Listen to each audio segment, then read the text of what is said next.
Okey. Cepatlah.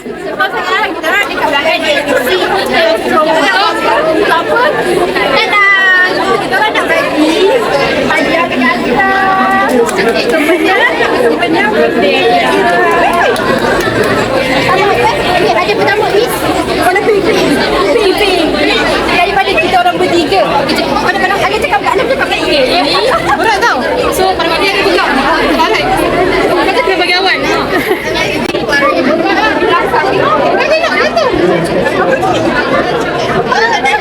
Kita ada beri bunga tapi kita nak kena bunga hijau. Tapi sebagai perkara masa dan waktu untuk ambil, bagi kita bunga pink juga. Lagi satu dia mati rasa. Wait a minute. Who are you? Betul-betul setuju.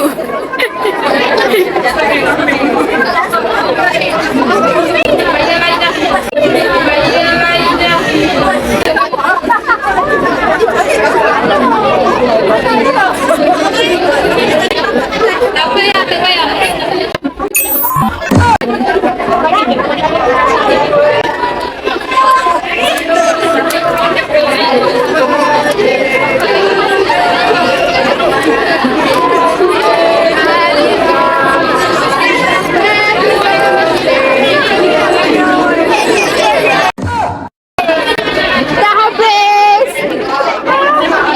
Itu je guys.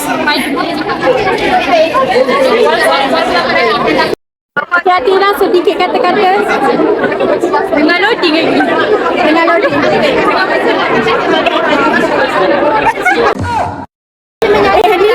Ni nak screen time. Screen time. Bagi dia screen time. Ingat sweet ke?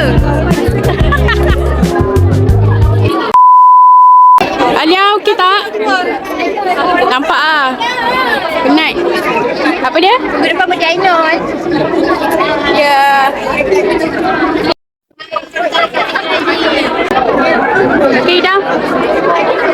Kita orang dah berjaya menyampaikan Atira. Dengar ke dia bising gila? Tak apa. Menyampaikan Atira punya barang. Dekat sangat. Jadi kita akan proses untuk buat video YouTube. Jadi saksikanlah nanti panjang saya buat video tu. Warahmatullahi wabarakatuh. Dah.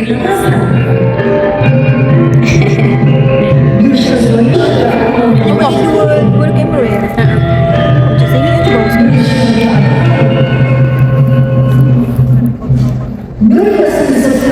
Depan ni hati I know sorang-sorang bila nak degree.